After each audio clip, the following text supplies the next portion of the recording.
Olá, tudo bem com você? Seja bem-vindo à segunda temporada do CCS Cast, o podcast do Celso Cândido de Souza Advogados, feito para quem quer descomplicar o direito, para quem quer entender questões aí desafiadoras da nossa legislação aplicada ao seu dia a dia. E hoje nós vamos falar sobre direito previdenciário com o Dr. Jefferson Maleschi, nosso advogado previdenciarista. Tudo bem, doutor? Tudo jóia. É sempre um prazer estar aqui de volta falando de assuntos tão importantes para a população. E dessa vez a gente está contando com um super reforço, né, do nosso convidado, que é o doutor Wellington Pereira da Silva, que é conselheiro do Conselho de Recurso da Previdência. Tudo bem, doutor? Tudo bem, tudo ótimo. Melhor agora aqui falando com vocês. E muito feliz por poder participar um pouco do meu conhecimento com a sociedade. Gente, o doutor Wellington, ele, além de conhecer a fundo, né, o INSS, onde ele trabalhou por 35 anos, hoje, né, ele, na condição de conselheiro do Conselho de Recurso da Previdência, ele analisa vários processos, né, em grau de recurso, que as pessoas entram quando tem uma negativa ali, uma primeira negativa do INSS. E é justamente esse o nosso tema hoje. Recebeu uma decisão, uma negativa lá no INSS, tem jeito para reverter isso sem precisar entrar na justiça. A gente sabe que hoje, né, doutor Jefferson, a questão da previdência está cada vez mais desafiadora. A gente vê aí as notícias no dia a dia falando que a previdência não tem dinheiro para toda a demanda, a população está aumentando, a nossa pirâmide populacional está se invertendo, então, ou seja, temos cada vez mais pessoas na condição de idosos, com uma longevidade maior, e menos pessoas nascendo, menos gente para sustentar, né, a nossa base da pirâmide está diminuindo e nós estamos aí numa situação, em termos de agora para o futuro, mais delicada. Com isso, a previdência vai ficando mais difícil, o tempo de aposentadoria, né, para você se aposentar vai aumentando, um benefício, ele às vezes não é dado ali na sua completude, né, na sua expectativa. E aí, com isso, né, o cidadão recebe ali mais nãos do INSS, não é isso mesmo? Exatamente. E a gente tem que pensar da seguinte forma: o INSS é o maior réu do Brasil no Poder Judiciário. É a entidade mais processada que existe. Se você vai entrar com ação judicial logo no primeiro não, né, você tem esse direito. Mas você vai entrar numa fila, dependendo do lugar, onde a decisão vai sair de 2 anos, de 5 anos, de 10 anos, dependendo do lugar. Vai cair numa vara onde o juiz tem 5.000 processos para julgar e o seu vai ser o último da fila. Vai falar, mas o meu cliente é prioritário, ele tem prioridade. Mas todo mundo no INSS praticamente tem uma prioridade. Agora, se eu vou para o lado do recurso administrativo, é uma alternativa, antes de ir para o Poder Judiciário, onde a pessoa pode ganhar, reverter a decisão do INSS, dependendo do erro que ela apontar. Às vezes uma decisão, um erro bobo, né, que o conselheiro, lá, a junta de recursos consegue mudar. Doutor Wellington, explica para gente, assim, até para o leigo entender, né, o que é o Conselho de Recurso da Previdência Social? O Conselho de Recurso é um órgão vinculado diretamente ao Ministério da Previdência, e esse órgão é destinado a julgar processos de recurso. Então, qual é a função do conselheiro? Receber o recurso de uma denegatória do INSS, que a gente chama de carta de indeferimento, que vem fundamentada pelo técnico do INSS, ou analista, ou o gerente de agência, e o contribuinte, então o segurado do INSS, ele vai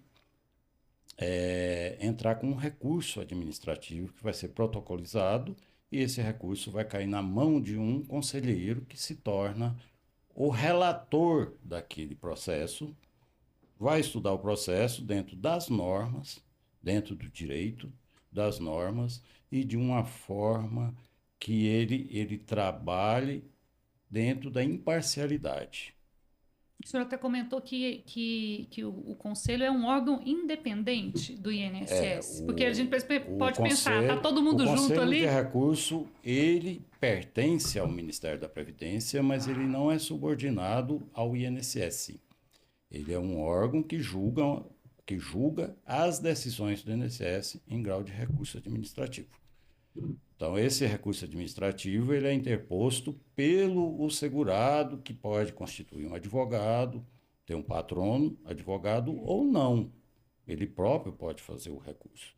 E esse recurso ele vai ser protocolizado nas plataformas da internet, ou se tiver um serviço de atendimento presencial na agência do INSS, e ele vai ser direcionado ao Conselho de Recursos, que vai ser distribuído para os conselheiros que têm a obrigação e o mistério de relatar e proferir o voto, que vai ser decidido em colegiado com os pares, que uma junta de recurso vai ter um conselheiro representante do governo, que é o meu caso, um representante dos trabalhadores e um representante das empresas, e o presidente daquela composição. Então, esse voto vai ser discutido e decidido em forma de colegiado. A decisão sai num documento chamado acórdão. E esse acordo, ele tem que ser cumprido pelo INSS.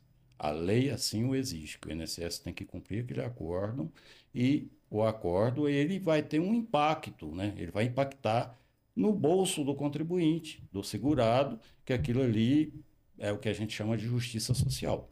É o que a gente busca, é o nosso objetivo, e a gente trabalha para isso, para que aconteça a justiça social em cima da legalidade e das normas.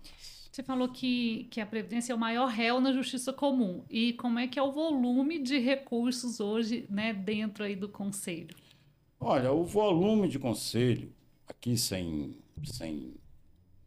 planilhas e sem acesso às plataformas, é impossível falar. Eu participei hoje de uma reunião com o ministro da Previdência e eles estavam falando lá que existia 10 mil processos em cada junta, que tinha 60 mil processos para o conselho.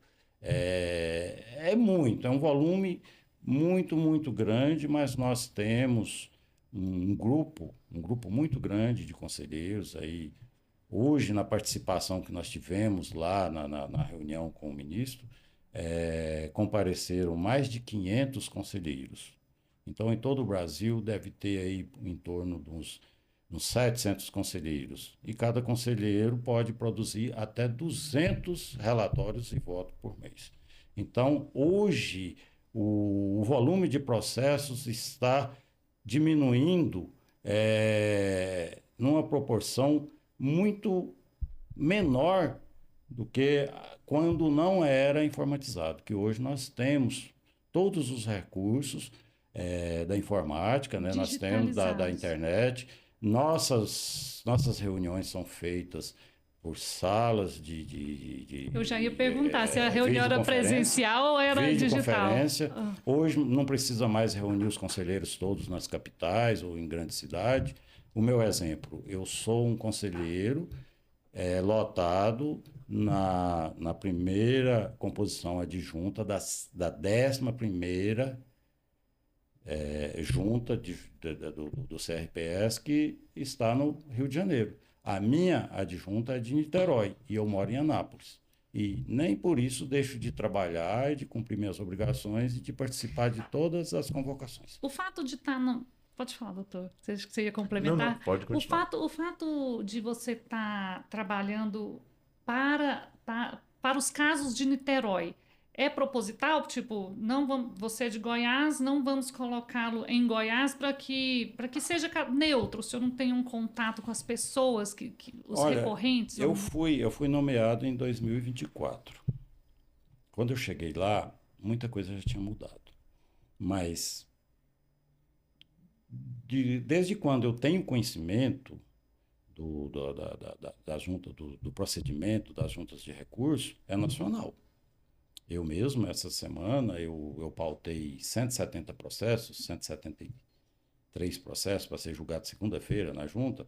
Eu tenho processo do Rio Grande do Sul, de Santa Catarina, do próprio Rio de Janeiro, tem processo do Pará, processo do Piauí, então é nacional. E de Goiás? De Goiás, neste mês não teve. Mas tem. Porque as juntas, elas julgam recursos de todo o Brasil, Todo país. né? Não é setorizado. Então, o caso do conselheiro, ele também pode ser lotado em qualquer uma das juntas do país. Então, só por ele estar em Goiás, não quer dizer que ele não vai pegar um processo de Goiás lá no Rio de Janeiro. Entendi. A minha pergunta era essa, se existia alguma intencionalidade aí, fala, o conselheiro não julga casos vindos de seu mesmo estado, é só uma curiosidade. A palavra do Dr. Jefferson, o próprio INSS hoje ele está nacionalizado. Você faz um requerimento hoje pelo portal do INSS aí, pelo meu INSS, e quando sai a decisão, você vê que foi concedido pela Agência da Previdência Social de Belém. Não é mais necessário ser concedido, analisado pela Agência da Previdência Social de Anápolis. Então, o INSS hoje ele é nacional. Dr. Jefferson, por causa da informática. O Dr. Jefferson, o público está conhece, sabe que ele pode recorrer em juntas administrativas? Como é que está aí o conhecimento do público em geral a respeito desse direito que ele tem? Infelizmente, não muito. Por quê? Porque o público que vai atrás do INSS é um público mais necessitado, mais carente. É alguém que se acidentou, é alguém que está buscando uma aposentadoria rural, uma pessoa de mais idade, alguém que está ali com trauma da família, que alguém faleceu, está querendo uma pensão por morte. Então, são pessoas que ou têm pouco conhecimento, baixa instrução, até mesmo instrução tecnológica, ou pessoas que estão passando por um momento difícil que não vão lembrar de todas as informações.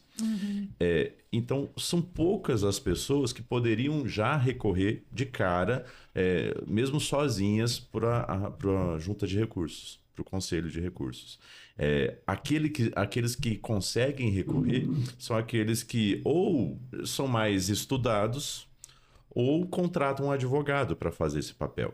Então, digamos assim, é um direito que poucas as pessoas têm acessado. Sem falar, né, já levantando a bola, né, sem falar que tem muita gente que reclama, e eu já acompanho isso de outros advogados, que falam que talvez não recorrem para a junta porque demora muito mais tempo do que se fosse para o judiciário. É uma reclamação bem recorrente. Fala assim, então, não vou para a junta porque leva lá, por exemplo, alguns meses para o INSS enviar o recurso para o conselho.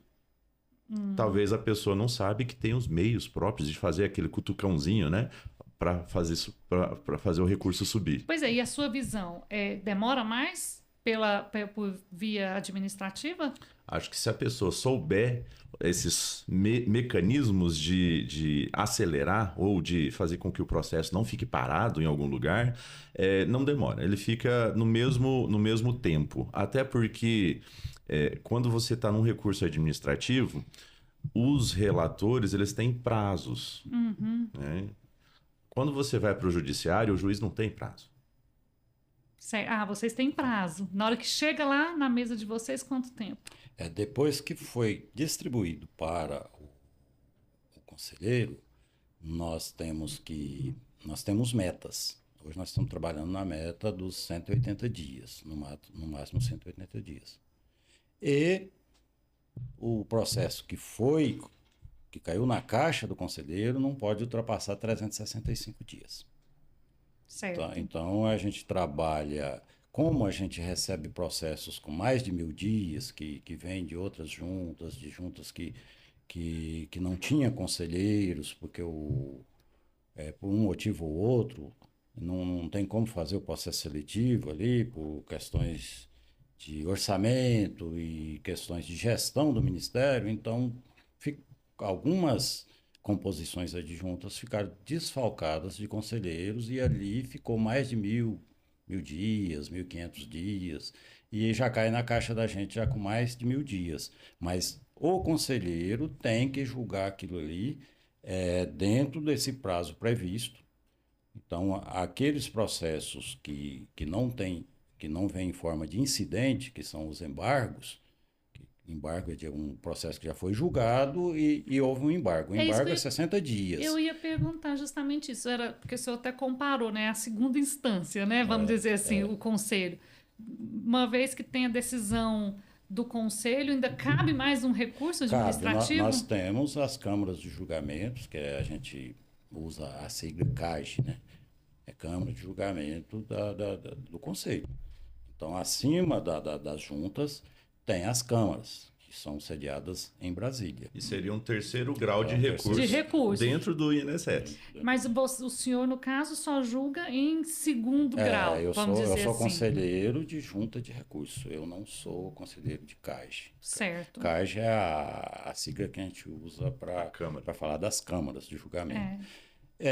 Só concluindo a pergunta, então, hoje, com a informática, que está informatizada e está tudo automático, então tem ferramenta para os nossos gestores acompanhar o bom andamento dos processos em tempo real.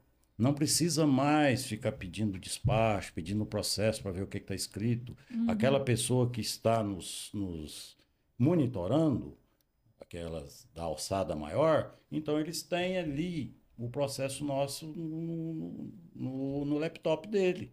Sim. Então, isso aí ficou muito mais célere o serviço do CRPS, pelo fato dos gestores ter mais mecanismo e mais ferramenta para estar acompanhando e cobrando o resultado do conselheiro. Você, então, sempre recomenda primeiro tentar esgotar as vias administrativas antes de ir para a justiça? Ou tem momento que você faz as duas coisas? Aí entra num ponto interessante. Não dá para fazer as duas coisas ao mesmo tempo. Ou vai, ou vai por um ou por outro. Você pode ir primeiro pelo recurso administrativo e esgotar a instância administrativa e depois ir para o judiciário se você não conseguiu. Agora, se você abre um recurso administrativo e abre a ação ao mesmo tempo, é como se você estivesse desistindo do recurso administrativo, ele vai ser arquivado, vai ser considerado, não vai ser nem julgado. Né? Certo. Agora, qual seria a minha recomendação como advogado previdenciarista? Você tem duas chances de ganhar. Sim. Né? Então, se você teve o seu pedido negado ali em primeiro grau, no INSS, o INSS nega, você leva esse recurso para o conselheiro, no conselho de recursos, você está ali usando uma segunda chance. Você ainda tem uma outra oportunidade de recorrer ainda para as câmaras. Se você perdeu em todas, aí você pode pensar em ir para o judiciário. Certo. E doutor Wellington, quais são os indeferimentos que mais chegam lá para o senhor avaliar? O maior volume é do BPC, né, que é o benefício de prestação continuada, que está regulamentado pela LOAS, a Lei Orgânica da Previdência Social. Por quê? Ele é um benefício de prestação continuada, é um benefício para os mais carentes, aquelas pessoas que estão nas condições de miserabilidade. Então, o governo fornece esse amparo, e também pode ser dito amparo assistencial ao idoso, ao deficiente. Então, houve-se uma política do governo para que amparasse as pessoas para sair da extrema pobreza. E esse benefício, como ele não tem custeio é contribuições previdenciárias. Sim. Então não tem contrapartida. A pessoa pode nunca ter trabalhado na vida. É um benefício que depende só do critério idade ou do critério deficiência e do critério da renda per capita até 1/4 do salário mínimo. Se enquadrar nesses critérios, esse cidadão vai ter direito nesse benefício que vai ser um amparo assistencial ao idoso, aqueles velhinhos que não tem ninguém que pode zelar dele. Ele se enquadrou nesse critério renda, ele vai ter um salário mínimo. Ali não é garantido para a vida toda, mas desde que ele esteja renovando o seu cadastro, que é o que a gente chama de cadastro único, e que não exista alteração de renda, ele vai ter aquele benefício para a vida toda. Ah, mas como que ele, se ele está na margem da miserabilidade, como que ele vai ter alteração de renda?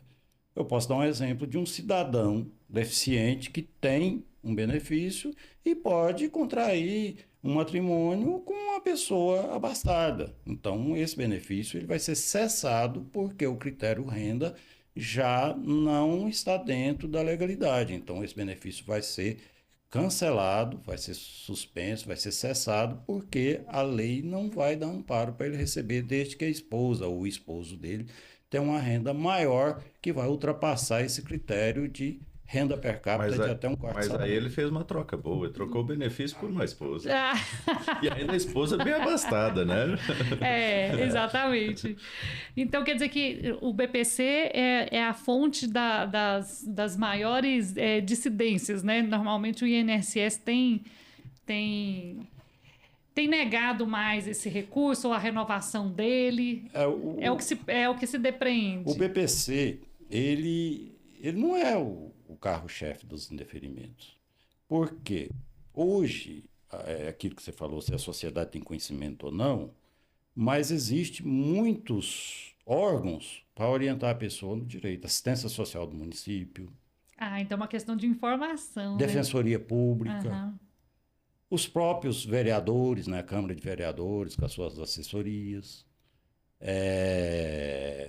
Associação de moradores, sindicatos. Então você sabe que da onde vem dinheiro todo mundo tem interesse, né? Então o vereador do município lá ele tem todo o interesse de orientar aquele que pode ser um eleitor dele no futuro para pegar um BPC, que a pessoa vai ficar feliz, vai ficar satisfeita de ter o benefício e o vereador está cumprindo o seu papel social e a sua obrigação, o seu mistério de correr atrás e de reivindicar as coisas para o seu eleitorado e a sua Na verdade, população. as pessoas vão mais atrás na situação do BPC, né? Exato. Na aposentadoria, então, o trabalhador ele está um pouco mais cordato com as negativas do INSS.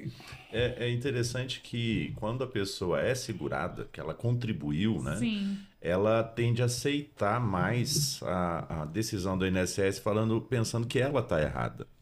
E muitas vezes o INSS errou mesmo, né? Uma contagem de tempo, às vezes faltou um vínculo ali que ele não contou. Então, a questão é sempre que a pessoa tiver uma negativa, mesmo que ela confie no INSS, peça a opinião de uma segunda pessoa, de um especialista, né? Procure alguém para falar, olha, analisa aqui se esse indeferimento está correto. Né? Até porque, para entrar com recurso administrativo, existe prazo. Sim. Esse prazo é de 30 dias. Se a pessoa teve a negativa e deixou passar os 30 dias, em tese ela não pode entrar mais com recurso. Certo. Olha só. Então é importante... Mas outra coisa que eu quero esclarecer, completando a Sim. palavra do Dr. Jefferson, é que se passou os 30 dias e ele não interpôs o recurso, ele não perdeu o direito, ele pode requerer outro benefício. Ele pode voltar lá e protocolar outro e começar benefício. o ciclo de novo. Aí ele vai observar se o indeferimento dele está dentro dos 30 dias ou não, para poder fazer recurso. Olha aí. Então tem advogado... Dicas valiosas. Tem advogado que faz um requerimento e vê que não juntou toda a documentação que precisava. E orienta o cliente, olha, vai passar 30 dias, você vai trazer os documentos e eu vou requerer de novo da forma correta. Isso é muito bom para as pessoas que trabalham com isso, tanto os procuradores profissionais, que existem muitas pessoas que trabalham com isso, quanto os advogados, quanto os sindicatos, que o direito previdenciário ele não se perde simplesmente porque requereu e não recursou dentro do prazo. Mas passou 30 dias, ele pode entrar no sistema Meu INSS, requerer e ter o cuidado de digitalizar os documentos que lá na carta de indeferimento está falando, olha, faltou autodeclaração para o trabalhador rural, faltou o ITR da propriedade, olha, a carteira de trabalho não foi digitalizada todas as folhas na sequência numérica. Então, a carta de indeferimento do INSS não é uma punição. Ela pode vir como uma orientação para a pessoa acertar no segundo requerimento. Eu ia até perguntar para o senhor, quais são os principais erros nos recursos que chegam lá para o senhor? Olha, o recurso, como a gente trabalha uma coisa chamada zelo para o que a gente faz, a gente recebe recurso que não tem razões recursais. E nós, conselheiros, temos que julgar esse recurso, mesmo sem razão recursal, porque o cidadão, aquele cidadão de um conhecimento menor, que não tem um grau de escola tão elevado, ele vai requerer o benefício, vai pedir o neto, o sobrinho, o filho para requerer pela internet e vai ser negado o benefício. Aí alguém vai falar para ele, olha, foi negado, está aqui, ó, o INSS mandou o e-mail e você tem 30 dias para fazer o recurso. Como foi o recurso? Aí ele vai achar lá no aplicativo e fazer o recurso. E a hora que ele faz o recurso, vem uma opção anexar as razões. E ele nem lembra disso. Isso vai cair para a gente e eu não vou devolver o recurso. Eu vou julgar pela legalidade e pelo direito líquido e certo que ele tem. Certo. É o diferente da justiça dos tribunais. Na justiça dos tribunais, se não fizer as postulações ali, não tiver razão do recurso, o juiz vai mandar o advogado emendar aquela petição. Nós não fazemos isso. A gente pode pedir esclarecimento, porque na hora de julgar, talvez tenha um documento que ele não colocou ali e a gente tem convicção que aquele documento pode existir. Então, eu vou abrir uma exigência para ele colar aquele documento para que eu faça o meu relatório de uma forma justa e imparcial. A razão seria tipo a fundamentação jurídica? É o texto. A razão recursal é o texto do que ele está querendo reclamar. Do que ele está querendo pedir. O sistema do INSS ele permite que você faça o recurso juntando ou não documentos. E um desses documentos é como se fosse a explicação por que você está recorrendo. A pessoa pode juntar vários documentos, geralmente junta os mesmos que juntou no requerimento inicial e não explica por que ela está recorrendo, o que ela achou de ruim. E isso prejudica, claro. Não, e só para complementar, é uma coisa assim, é um paradoxo. Por quê? Talvez a pessoa não coloca as razões recursais, que é isso que o Dr. Jefferson terminou de explicar, talvez ele não coloca, mas o conselheiro vai puxar tudo aquilo que poderia o INSS ter informado para o segurado, para o benefício mais vantajoso, o conselheiro tem que fazer isso. E o conselheiro tem que achar o direito dele ali dentro das normas da legislação. Complica mais a vida de para vocês, conceder. né? Inclusive, a gente pode usar até a instrução normativa do INSS para conceder. Então, eu posso ir lá na instrução e falar, ele tinha direito, por que não concedeu? Vamos conceder agora. Isso aí pode até ser melhor do que um profissional mal informado que vem com coisas que não tem nada a ver com benefício, que vai atrapalhar a leitura do recurso, vai atrapalhar o entendimento ali, vai retardar o entendimento ali, porque tem que estar relacionando aqueles documentos todos para a gente fazer o relatório de tudo aquilo que foi colocado. Muitas vezes tem profissional da área, que eu não digo só advogado, que tem pessoas também comuns que estão trabalhando com isso aí, escritórios de outros escritórios aí, que não, porque pode ser requerido por qualquer um do povo, e as pessoas talvez colocam documentos ali que não tem nada a ver, e eu tenho que olhar o documento e dizer se aquele documento é válido ou não. E quando ele não coloca nada lá, muitas vezes a gente chega ao direito da pessoa, mesmo sem ele ter colocado as razões recursais. Então, é uma forma da gente promover a justiça social. É uma responsabilidade. E aquela história, né? Antes só do que mal assessorado. É porque aquele que coloca ali um... Só para complementar, porque nós vamos ter operadores do direito, advogados, que podem estar escutando essa minha palavra. Sim. Então, eu digo aí para o pessoal que trabalha com isso aí, que quando for fazer um recurso, por favor, coloque os documentos que não existiam no requerimento inicial para que a gente analise aqueles documentos e coloque em ordem cronológica, tudo direitinho, não coloque documento de ponta cabeça, né? Que não vem com coisa que não tem nada a ver com aquilo ali, só para criar um volume de documentos, porque quanto mais enxuto o recurso, com aquilo que ele quer requerer, fica mais fácil da gente fazer o relatório e chegar na conclusão de quem tem o direito. Se for só para encher linguiça e colocar qualquer coisa ali para aumentar o volume, é melhor É melhor que venha sem fundamentação e com os documentos originais. Isso aí é o livre-arbítrio do advogado. Cada advogado tem o seu estilo de trabalho. Eu não estou aqui para criticar o trabalho de advogado. Eu só estou orientando para colocar os documentos que realmente servirão para alavancar o direito que realmente existe, o direito líquido e certo. Não, mas o que eu estou dizendo assim, que o senhor está dizendo, que eu estou entendendo o seguinte, que quando é uma pessoa, até sem o advogado, não estou nem colocando o advogado, que ela vai lá e não escreve a fundamentação, até porque às vezes ela não sabe se expressar bem, e coloca ali os mesmos documentos iniciais, que vocês têm esse esforço de procurar entender por vocês mesmos a situação. Agora, quando chega uma petição, né, assim, mal escrita, ou vamos dizer assim, que tenta ali rodear e enche a linguiça mesmo, isso acaba atrapalhando o trabalho de vocês. Porque o relator, ele tem que ler o recurso, ele tem que ler a postulação do advogado e ele tem que relatar. Porque senão ele comete uma coisa chamada omissão e esse advogado, ele pode embargar o acórdão, que é a decisão. Isso aí vai gerar retrabalho para todo mundo. Para o advogado fazer um embargo, para o relator analisar aquele incidente. Então, se fizer de uma forma que esses documentos sejam fáceis da gente, que não sejam ilegíveis, nem que não sejam rasurados, emendados.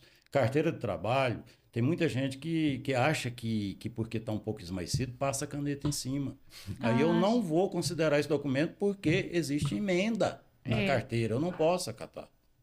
E na hora de colocar a carteira de trabalho para a gente apreciar, por favor, coloque a carteira de trabalho ali, vai digitalizar, se não tem recurso no celular é muito difícil, vai no Alan House e manda digitalizar na ordem cronológica, na ordem lógica, porque se eu estiver analisando e tiver um contrato de trabalho que foi feito em 2010, está lá com a data de 2010, e depois dele vem um de 2005, é lógico que essa carteira está rasurada. Né? Então, o profissional da área aí que tenha cuidado e não desmonte carteira, porque tem gente que desmonta e faz ali. Se a gente entender que a carteira foi montada, a gente não vai analisar esse documento. Doutor Jefferson, erros primários, né? Que às vezes a gente pensa assim, a pessoa vai perder o recurso porque o advogado não sabia lá aquela última linha da lei e às vezes é por causa de um documento mal escaneado, né, ou porque levanta a suspeita de poder ser rasurado, de ter sido adulterado, né? É uma dica, inclusive, que eu dou para os meus alunos quando eu dou aula lá na UAB, na ESA, né, Escola Superior da Advocacia. Eu ensino os outros advogados a fazerem um recurso que vai ser lido com mais carinho pelos conselheiros. Por quê? Se você apresenta, como o Dr. Wellington falou, você apresenta documentos escaneados de ponta cabeça, uma página, depois de lado, né? Imagina você na tela do computador, tem que ficar assim, né? Vai sair com torcicolo de ler aquilo. Petição que enche linguiça, ele tenta ganhar ali pelo número de páginas, né? Vai colando ali um punhado de jurisprudência do STJ, TJ Goiás, né? E vai juntando muito. É desnecessário, né? As razões ali, a fundamentação, é uma página, 2 no máximo, para explicar o que aconteceu. Tem até formulário próprio que faz isso. Então, existe o jeito certo de fazer o recurso, onde aumenta muito a chance de ter um resultado positivo, do que o jeito errado, onde alguém faz sozinho, alguém faz com um profissional que nem é da área da Previdência, né? Meu sobrinho é um advogado que formou agora e ele está atuando na área trabalhista. Pega um trabalhista e vai colocar para mexer com a Previdência, coitado, né? Faz tudo, ele não sabe o termo técnico. Não, normalmente as pessoas pensam que quem é trabalhista entende tudo de Previdência também, né? É um erro, né? É bem o contrário. É muito diferente. O ramo do direito do trabalho, ele tem alguns elos com a Previdência na questão das obrigações, mas o direito previdenciário, o leque é muito maior. Muito maior e de entendimentos que é complexo o entendimento por causa dos interstícios das leis que vigiram durante um determinado tempo. Tem lei que teve vigência de 15 dias e ela pode ser utilizada para o benefício da pessoa que ele foi beneficiado naqueles 15 dias. Esse direito não preclui. Doutor Jefferson, eu me lembro muito da nossa última conversa que a gente estava falando de um temor, né, do público. Ah, mas eu vou procurar um advogado, é muito caro, e você explicou que justamente que normalmente o previdenciarista ele recebe só quando a causa, né, tem a sua resolução, ou seja, quando a pessoa efetivamente vai receber. Queria que você repetisse isso, porque eu acho que é uma dica de ouro. Os advogados previdenciários, eles se diferenciam dos demais, por quê? Porque a gente primeiro trabalha com pessoas de muita baixa renda, ou zero renda, no caso do BPC Loas, né? A pessoa não tem renda ali, ou a renda é muito baixa. Então, se fosse o advogado fosse cobrar honorários iniciais, entrada, a maior parte das pessoas ficaria sem advogado. Então, o que costuma acontecer, é prática da advocacia previdenciária, é cobrar no êxito, né? Eu ganho os meus honorários ao final do processo se eu conseguir sucesso naquela causa. Então, se a gente perdeu, ele perde o benefício e eu perco os honorários. Então, o advogado ele está disponível ali. O que seria o ponto de atenção? A pessoa prestar atenção se o advogado que ela está contratando é especialista na área. Isso é importante. Por quê? São muitas regras, são muitas leis. O direito previdenciário muda todo dia, né? A instrução normativa dentro do INSS, memorando, todo dia o servidor tem que ler. Ontem eu estava dando um curso e tinha um servidor do INSS lá assistindo o curso. Ele falou, não, é um tanto de coisa que chega para a gente ler todo dia, que todo dia está mudando, todo dia tem que ficar se atualizando. E se não tiver um profissional da área, né, aquela pessoa vai perder por detalhes. Então fica aí a dica, gente. Não deixe de procurar um advogado porque você acha que não vai conseguir pagá-lo, né? Então, e é um conhecimento especializado. Eu também brinco, tem algumas áreas, né? Várias. Cada área tem a sua especialidade, seu nível de dificuldade, mas eu falo muito assim, contabilidade, direito tributário e previdenciário são três mundos muito específicos e que tem muita regrinha, né? Então, não dá para realmente se achar que um generalista vai resolver ali seus problemas, né? Agora, doutor Wellington, me veio aqui a curiosidade, né, como é que se chega nessa área, né? O senhor trabalhou 35 anos no INSS, se aposentou e depois foi, né, para o conselho. Como é que foi esse processo do senhor entrar no conselho? É um convite ou é um concurso? Até para outras pessoas que possam querer também ocupar essa função. Hoje está mais acessível porque, né, no regimento interno do CRPS tem um artigo que diz que para ser conselheiro tem que passar por processo seletivo. Certo. Antes não tinha processo seletivo. A pessoa era indicada pelo o seu ilibado conhecimento do direito previdenciário, que era indicado lá pelo superintendente do INSS, pelo gerente executivo, ou talvez pelo ministro, ou por intermédio de outras pessoas, ele chegava ali. Mas tem os conselheiros classistas, que esses são oriundos dos sindicatos. Então, tem os representantes dos trabalhadores, que esses vão ser indicados pelo sindicato dos trabalhadores, das suas centrais sindicatos lá, do sindicato, as confederações. E esses aí, eles vêm através de lista. Tem uma lista tríplice do sindicato que o ministro vai nomear um daqueles ali. No meu caso, que sou representante do governo, eu passei por um processo seletivo. Ele teve 2 etapas. Foi a etapa da prova de títulos e a etapa da entrevista. E aí, segundo precisa ser bacharel em Direito? Hoje precisa, antes não. Antes de 2022, não exigia nem curso superior. Exigia que a pessoa tivesse conhecimento profundo do direito previdenciário. E com o passar do tempo, entenderam assim que tem que ser bacharel. Então, hoje tem que ser bacharel. No caso de representante do governo, pode ser representante de qualquer nível de governo. Pode ser distrital, pode ser estadual, pode ser municipal, pode ser militares. Então, para ser representante do governo, não é necessariamente ser do Ministério da Previdência. Basta ser bacharel e participar do processo seletivo. Certo. Bom, então é mais uma área, né, para os bacharéis em direito. E é interessante que o doutor Wellington estava na aposentadoria, né?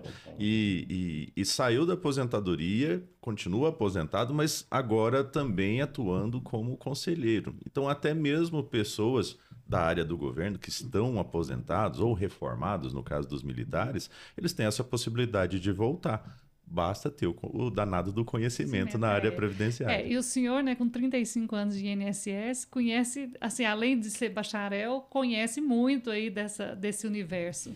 O conhecimento, ele não tem limite, né? Eu sempre estou me deparando com coisas novas. Então, a gente aprende muito com os colegas.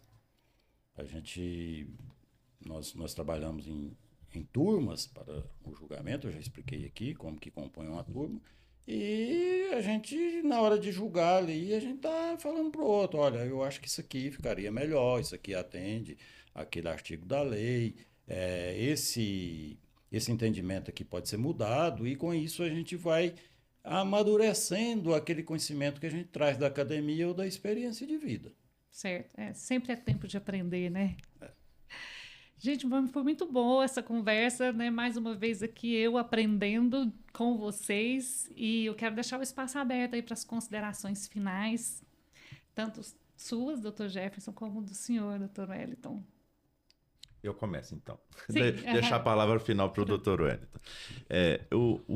Sobre esse nosso tema de hoje, de recursos administrativos, eu falo, pelo menos para os colegas advogados e também para quem teve o seu benefício negado, não fugir deles. O recurso é uma segunda chance, é uma oportunidade que a pessoa tem de reverter aquela decisão negativa. Então, o que eu sugiro é, se a pessoa não sabe fazer, procure quem saiba.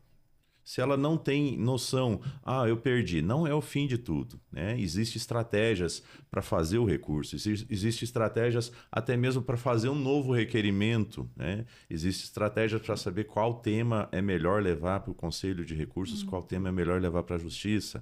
Isso tudo só alguém da área para falar. Agora, o que não pode é afastar essa opção, que ela está lá, é uma opção bem útil e tem muita gente aproveitando dela, justamente conseguindo o benefício tão sonhado na área administrativa. Corra atrás dos seus direitos. Para mim foi muito importante participar aqui com vocês, e o que eu tenho a dizer é que não deixe de correr atrás dos direitos. Se não tem um conhecimento maior para fazer o seu recurso, procura um profissional, procura uma pessoa que tem um conhecimento maior.